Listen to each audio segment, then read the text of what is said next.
All right, fair enough. Brindaji, appreciate you joining us. All right, Home Minister Amit Shah has chaired a high-level meeting on security situation in Jammu and Kashmir, and the Home Minister reiterated the Modi government's unwavering commitment to achieving the goal of a terrorism-free Jammu and Kashmir. He said that due to the concerted efforts of security agencies, the terrorist network fostered by the country's enemies has virtually been eliminated in Jammu and Kashmir. The Home Minister stated that our security forces have complete freedom to thwart any attempt to threaten peace and security in the region.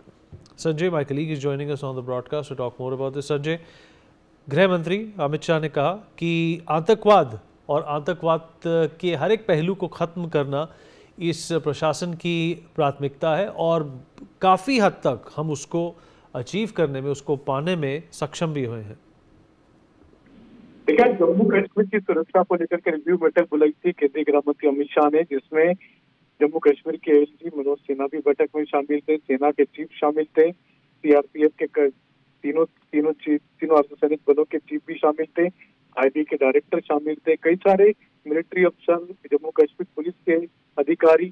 Chief secretary Jammu Kashmir के सभी लोग शामिल थे। इस बैठक में जो सबसे बड़ी जो सिक्योरिटी रिव्यू किया गया वो इस बात पर किया गया कि हमेशा यही होता देखने में आता है कि बर्फ गिरने के पहले एकदम से आतंकवादी घुसपैठ करते हैं और घुसपैठ करने में कामयाब हो जाते हैं। तो इस घुसपैठ को करने के लिए ये जो समय है, अनुकूल समय है अक्टूबर नवंबर का, इसके बाद में बर्फ गिर जाती है तो अगले 2 महीने 3 महीने जम्मू कश्मीर की सीमाओं से घुसपैठ करना में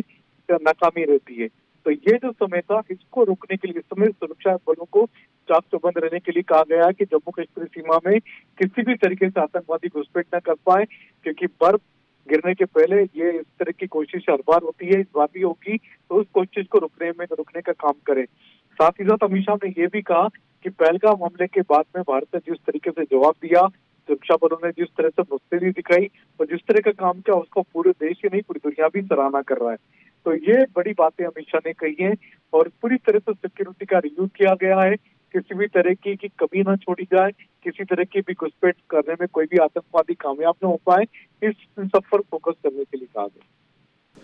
संजय, इस जानकारी के लिए आपका शुक्रिया। Well, talking about a number of discussions between UK Prime Minister Keir Starmer and PM Narendra Modi, Foreign Secretary Vikram Misri stated that both leaders discussed Khalistani extremist issues. Speaking at the press conference, the Foreign Secretary stated, and I quote, PM emphasized that radicalism and